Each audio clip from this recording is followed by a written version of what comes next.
আসসালামু আলাইকুম। 18 বাংলার সংবাদে সবাইকে স্বাগত জানাচ্ছি। আমি শারমিন সালাম। আগামী বছর দেশের মানুষ রাজনৈতিক সরকার দেখবে বলে মন্তব্য করেছেন পরিকল্পনা ও শিক্ষা উপদেষ্টা ওয়াহিদুদ্দিন মাহমুদ। তিনি জানান, নির্বাচিত সরকার ক্ষমতায় আসলে দেশের অর্থনৈতিক স্থিতিশীলতা ফেরানো সম্ভব হবে।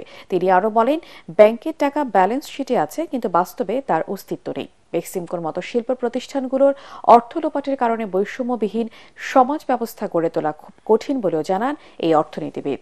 তরিক ইসলামের রিপোর্ট। অন্তর্বর্তী সরকার থেকে দারিদ্র্য দূরীকরণ, সমতা ও সামাজিক অর্থনীতি নিয়ে রাজধানীর এক হোটেলে অনুষ্ঠিত হল বাংলাদেশ উন্নয়ন গবেষণা প্রতিষ্ঠান BIDS এর বার্ষিক সম্মেলন। এ সময় বক্তারা টেকসই উন্নয়নের নানান সীমাবদ্ধতার বিষয় তুলে ধরেন। আমাদেরকে ছেড়ে দাও, আমরা এখনো থাকতে চাই। সম্মেলনে অংশ নিয়ে পরিকল্পনা ও শিক্ষা উপদেষ্টা জানান, বর্তমান সরকারের সময় কম। আগামী বছর রাজনৈতিক সরকার ক্ষমতায় আসলে দেশের অর্থনৈতিক স্থিতিশীলতা ফিরে আসবে বলেও আশা প্রকাশ করেন তিনি। আগামী বছরই আমরা একটা রাজনৈতিকভাবে নির্বাচিত সরকার দেখব। আমার ব্যক্তিগত মতামত, জানি না কি হবে।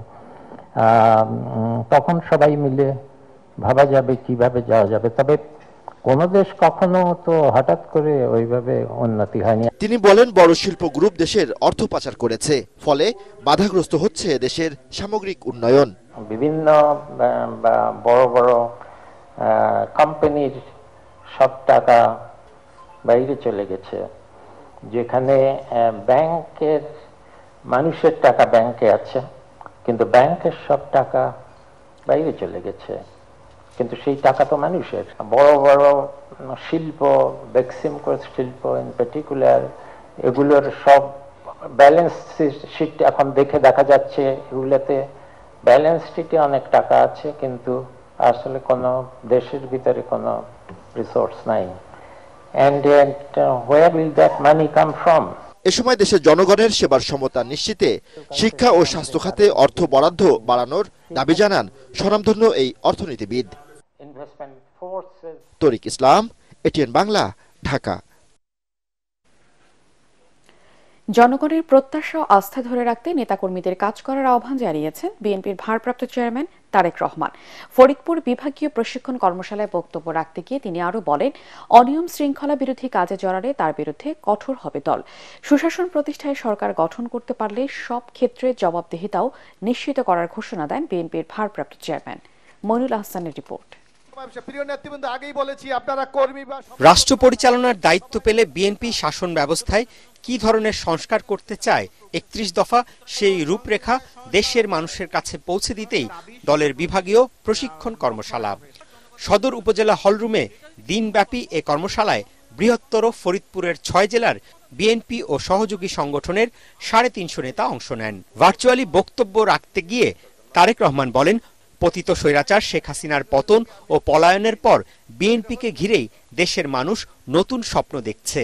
দল আমি একা না, দল আপনি একা না, দল আমরা সবাই। রাজনৈতিক কর্মীর সবচেয়ে বড় পুঁজি হচ্ছে মানুষের আস্থা, দলের পুঁজি হচ্ছে জনগণের আস্থা। জনগণের আস্থা যদি, এই পুঁজি যদি নষ্ট হয়ে, পুঁজি যদি হাত পড়ে, তাহলে কিন্তু সবকিছু নষ্ট হয়ে যাবে।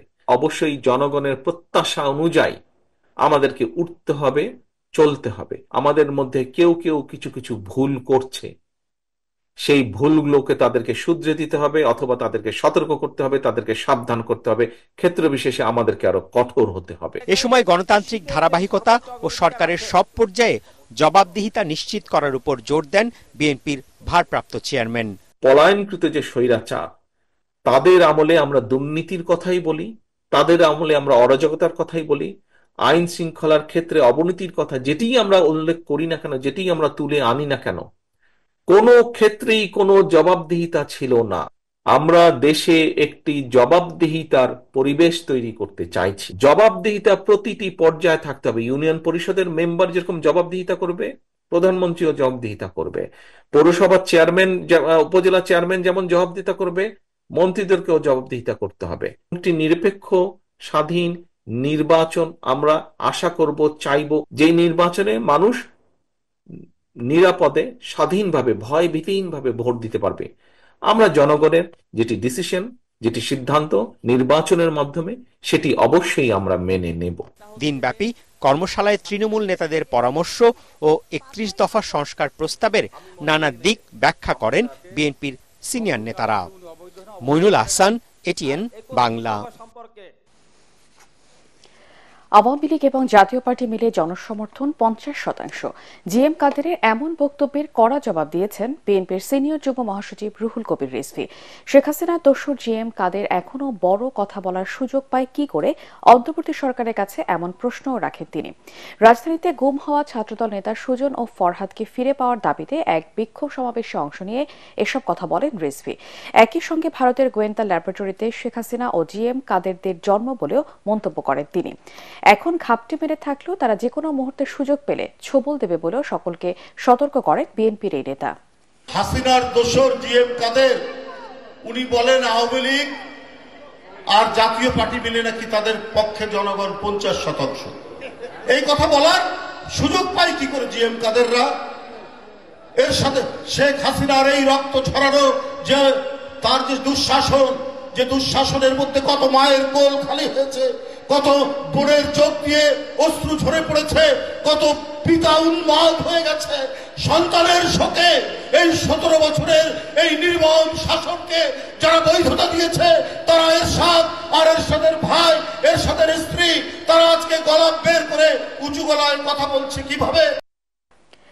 বাংলাদেশের সংখ্যালঘু ইস্যু আন্তর্জাতিক গণমাধ্যম এবং প্রভাবশালী দেশের শীর্ষ সংসদীয় শুনানিতে অন্যায়ভাবে উপস্থাপন করা হয়েছে বলে অভিযোগ করেছে প্রধান উপদেষ্টার প্রেস উইং।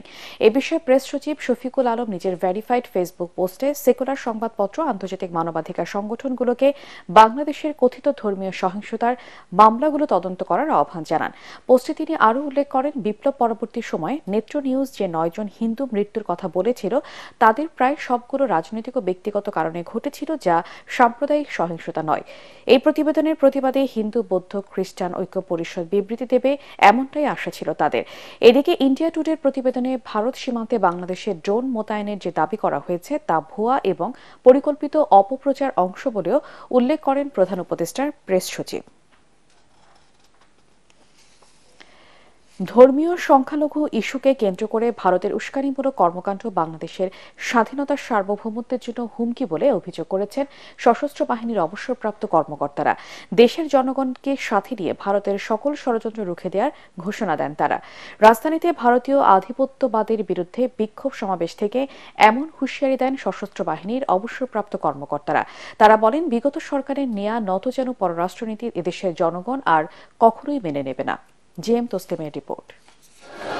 সনাতন ধর্মাবলম্বীদের নির্যাতনের কাল্পনিক অভিযোগ এনে ভারতের বাংলাদেশ বিরোধী প্রচারণা, আগরতলায় বাংলাদেশ মিশনে উগ্রবাদীদের হামলা, জাতীয় পতাকা পোড়ানোর ঘটনায় বিক্ষুব্ধ অবসরপ্রাপ্ত সামরিক কর্মকর্তাদের এই প্রতিবাদ বিক্ষোভ সমাবেশ। ভারতীয় আগ্রাসনের প্রতিবাদে রাওয়া ক্লাবে সংক্ষিপ্ত সমাবেশ শেষে বিক্ষোভ মিছিল করেন সশস্ত্র বাহিনীর অবসরপ্রাপ্ত সদস্যরা। মহাখালী থেকে শুরু হয়ে প্রধান উপদেষ্টার কার্যালয় ঘুরে আবারও রাওয়া ক্লাবে গিয়ে শেষ হয় বিক্ষোভ মিছিল। এর আগে সংক্ষিপ্ত সমাবেশে সামরিক বাহিনীর অবসরপ্রাপ্ত কর্মকর্তারা বলেন, ভারতের কর্মকাণ্ড বাংলাদেশের স্বাধীনতা ও সার্বভৌমত্বের জন্য হুমকি হয়ে দাঁড়িয়েছে। বাংলাদেশে ভারতের দূতাবাস ও ভিসা অফিসের নামে অনেকগুলো অফিস কার্যকর আছে।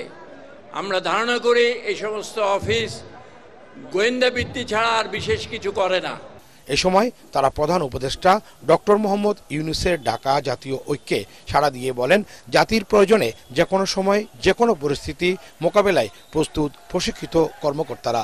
যখন আমাদের সার্বভৌমত্বের উপর হামলা হয়, আমাদের পতাকা পদদলিত হয়, আমাদের দূতাবাসে আক্রমণ হয়, তখন আমরা সশস্ত্র বাহিনীর সদস্যরা চুপ করে থাকতে পারি না। আপনারা বাংলাদেশ সেনাবাহিনী যেটা দেখেছেন 72 সালের, সেই সেনাবাহিনী এখন আর নাই। আমরা এখন যুদ্ধোপযোগী এবং যে কোনো শত্রু মোকাবেলায় প্রস্তুত। তারা বলেন, ক্ষমতায় থাকার জন্য ভারতকে খুশি করতে পতিত আওয়ামী লীগ সরকার দেশের স্বার্থ বিসর্জন দিয়েছিল।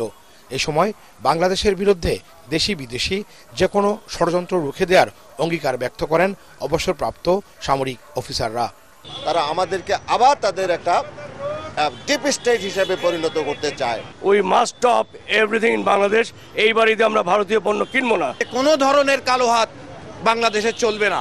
We love all Indian people but we hate present Indian government and their heinous activities against our motherland. জাতীয় স্বার্থে সবাইকে ঐক্যবদ্ধ থেকে অন্তর্বর্তীকালীন সরকারকে সহযোগিতা করার আহ্বান জানান অবসরপ্রাপ্ত সামরিক অফিসাররা।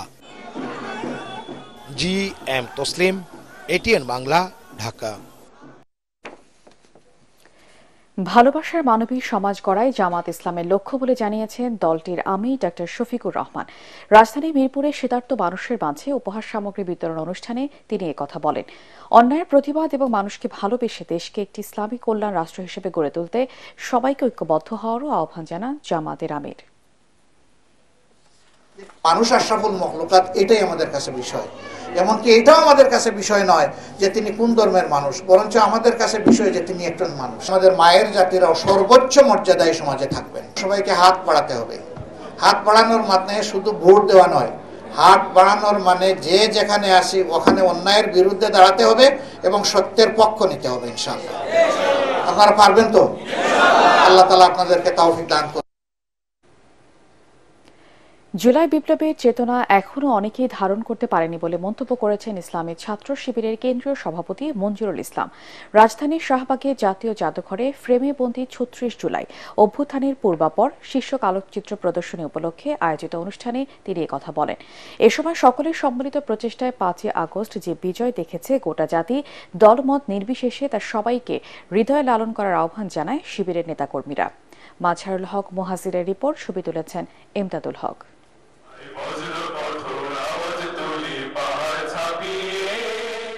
২০২৪-এ বাংলাদেশের রক্তাক্ত জুলাই দেখেছে গোটা বিশ্ব। সাঈদ আর মুগ্ধের মতো শত সহস্র প্রাণের বলিদান, জাতি পেয়েছে নতুন স্বাধীনতার প্রাণ। ৪ মাস পেরিয়ে এসে সেই আন্দোলনকে নতুন আঙ্গিকে প্রকাশ করতেই ইসলামী ছাত্র শিবিরের বিশেষ এই আয়োজন। নান্দনিকভাবে ফুটিয়ে তোলা হয় জুলাই আন্দোলনের নানান সব মুহূর্ত, যা নতুন করে ধরা দেয় দর্শকদের মনে।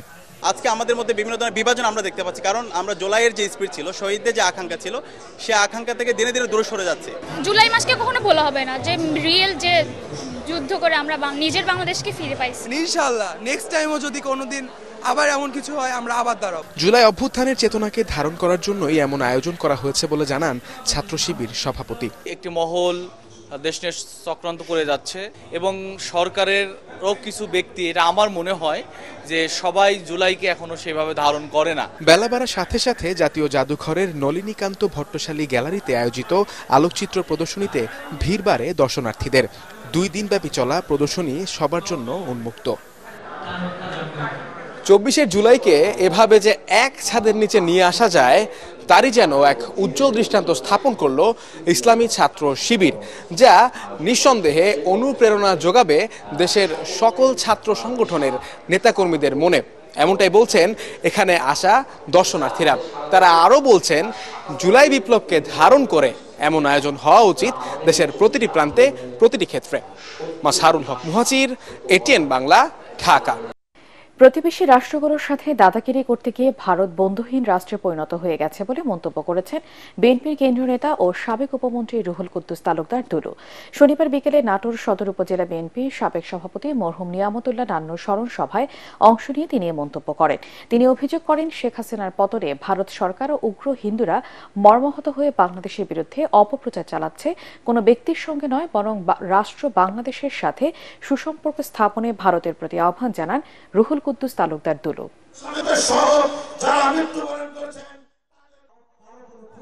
পার্শ্ববর্তী রাষ্ট্র ইন্ডিয়া, আপনারা আমাদের বন্ধু হতে পারেন, আপনারা আমাদের প্রভু নয়।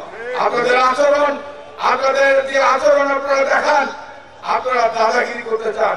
এই দাদাগিরি বাংলাদেশের 8 কোটি মানুষ পাকিস্তানের কাছে মাথা নত করে নাই। বাংলাদেশের মুসলমান, বাংলাদেশের জনগণ ইন্ডিয়ার কাছে ভারত ভ্রমণে বাংলাদেশিদের ভিসা দেওয়ার হার দ্রুততম সময়ের মধ্যে স্বাভাবিক করতে সরকারের প্রতি আহ্বান জানিয়েছেন কলকাতার ব্যবসায়ীরা। কলকাতার মার্কিউস স্ট্রিট ওয়েলফেয়ার কমিটি এক বৈঠকে এই আহ্বান জানান এর সদস্যরা। কলকাতার ব্যবসায়ীরা বলেন, 5 আগস্ট পরবর্তী সময়ে চিকিৎসা, ভ্রমণ কিংবা কেনাকাটায় বাংলাদেশিরা কলকাতায় আসতে পারছে না। এতে তাদের ব্যবসা কমে গেছে 60%-এর বেশি। এই অচল অবস্থা নিরসনে রাজনৈতিক উত্তাপ কমিয়ে বাংলাদেশিদের ভিসার অনুপাত স্বাভাবিক করতে দ্রুত পদক্ষেপ নেওয়ার আহ্বান জানান এসব ব্যবসায়ীরা। এ সময় মার্কিউস স্ট্রিট ওয়েলফেয়ার কমিটির সভাপতি মনতোষ সাহা, সম্পাদক আসলাম খান, যুগ্ম সম্পাদক মনতোষ সরকার উপস্থিত ছিলেন।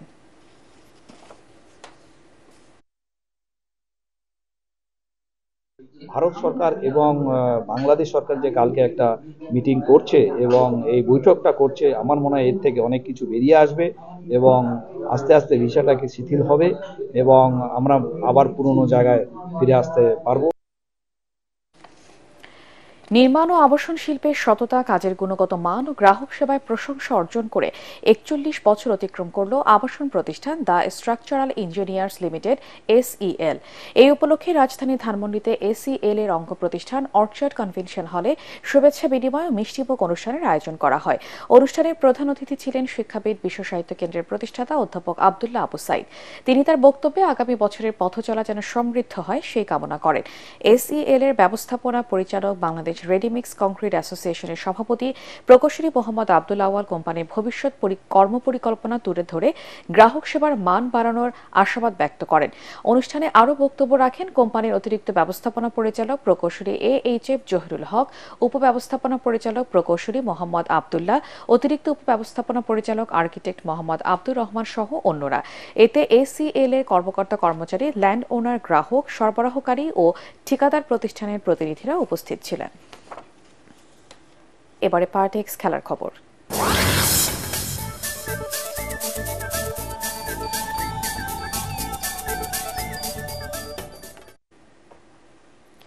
সমতায় ফেরার মিশরে 47 রানের বড় ব্যবধানে হেরেই গেল বাংলাদেশের নারীরা। তাতে এক ম্যাচ হাতে থাকতে T20 সিরিজ জিতল আয়ারল্যান্ডের নারীরা। সেই সঙ্গে ওয়ানডে সিরিজে হোয়াইট ওয়াশ হওয়ার প্রতিশোধ নিল তারা। সিলেটের আন্তর্জাতিক ক্রিকেট স্টেডিয়ামে 135 রানের টার্গেটে নেমে 87 রানে অল আউট হয় নিগার সুলতানা জ্যোতির দল। টাইগ্রেসের পক্ষে সর্বোচ্চ 38 রান করেন শারমিন আক্তার সুপ্তা। আইরিশ বোলার ওরলা প্রেন্ডারগেস্ট 13 রানে 3 উইকেট তুলে নিয়ে বাংলাদেশ শিবিরে ধস নামান। এর আগে টসে জিতে ব্যাটিং করে নাহিদা জাহানারদের নিয়ন্ত্রিত বোলিংয়ে 5 উইকেটে 134 রানে থামে আইরিশদের ইনিংস। দলের পক্ষে সর্বোচ্চ 35 রান করেন লরা ডেলানি। সিরিজের তৃতীয় ও শেষ ম্যাচে সোমবার মুখোমুখি হবে দুই দল।